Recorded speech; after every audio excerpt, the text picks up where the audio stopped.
అయితే చూడాలనుకున్నామో ఆశ నెరవేరిందన్నా నిజంగా. కలికి ఎలా ఉంది దీనమ్మ సినిమా గాని బాబాయ్ భయ్యా ట్రోల్ చేసిన ప్రతి ఒక్కడికి చెప్తున్నాను గూస్ బంప్స్ వచ్చినాయి. ప్రతి షాట్ కూడా దీనమ్మ షాట్. అమ్మ అమ్మ అమ్మ అమ్మ అమ్మ ప్రభాస్ రికార్డులు మోతంతే దీనమ్మ. ప్రభాస్ అన్నని ఎవరన్నా తెలుగు హీరోలు కూడా చెప్తున్నా, అలాంటి హీరో రాడు. హాలీవుడ్ లెవెల్కి వెళ్ళిపోయారు. అలాంటి వాళ్ళని కొంచెం ఎంకరేజ్ చేస్తే మనం కూడా వెళ్ళిపోతాం. అవుతారు రికార్డ్స్ బ్రేక్ చేసి చూపిస్తాం. ప్రభాస్ ఈ దెబ్బతో ప్రపంచ రికార్డులు కాదు దీనమ్మ టాలీవుడ్ లో ఎవడు కూడా పనిచేయడని చెప్తున్నాను. ఈ cinema super duper hit. Troll చేసిన ప్రతి నా కొడుకు కూడా చెప్తున్నాను, ప్రభాస్ సినిమా ఒక్కొక్క షాట్ చూసి మాట్లాడండి ప్రతి ఒక్కడు ఎవడైనా సరే. రెండోది గన్ను సీన్లు ఉంటాయి, అయ్యి ఎక్సలెంట్ గా ఉన్నాయి. నెక్స్ట్ లెవెల్ మూవీ, ఇండియాగా biggest blockbuster, excellent movie అంతే. ఇక ఎన్ని వేల కోట్లు వస్తుందన్న? మరి బాహుబలి 2000 కోట్లు వచ్చింది కదా, ఈ 3,000 కోట్లు దాటిపోతుంది అన్న.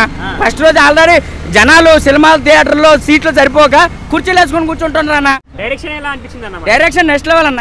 3 మూవీలు 3 ఇండియా బ్లాక్ బాస్టర్ కొట్టేసి ఇది 4వ దాంతో India #1 black buster. Excellent movie. Music కానీ మన డైరెక్షన్ కానీ విజువల్స్ కానీ నెక్స్ట్ లెవెల్ ఉన్నాయన్న. ఈ సినిమా గురించి చెప్పాలనుకుంటే ఏమని చెప్తావు? బ్లాక్ బాస్టర్ అన్న, ఇండస్ట్రీ 2. ఒక్క ముక్కలో చెప్పాలంటే ఇండస్ట్రీ 2 నెక్స్ట్ లెవెల్ మూవీ. 5కి రేటింగ్ ఎంత? 5కి 5 ఇస్తా రేటింగ్. ఈ వీడియో మీకు నచ్చితే లైక్ చేయండి. అలాగే మరిన్ని టాలీవుడ్ అప్డేట్స్ కోసం మా ఛానల్ సబ్స్క్రైబ్ చేసుకోండి.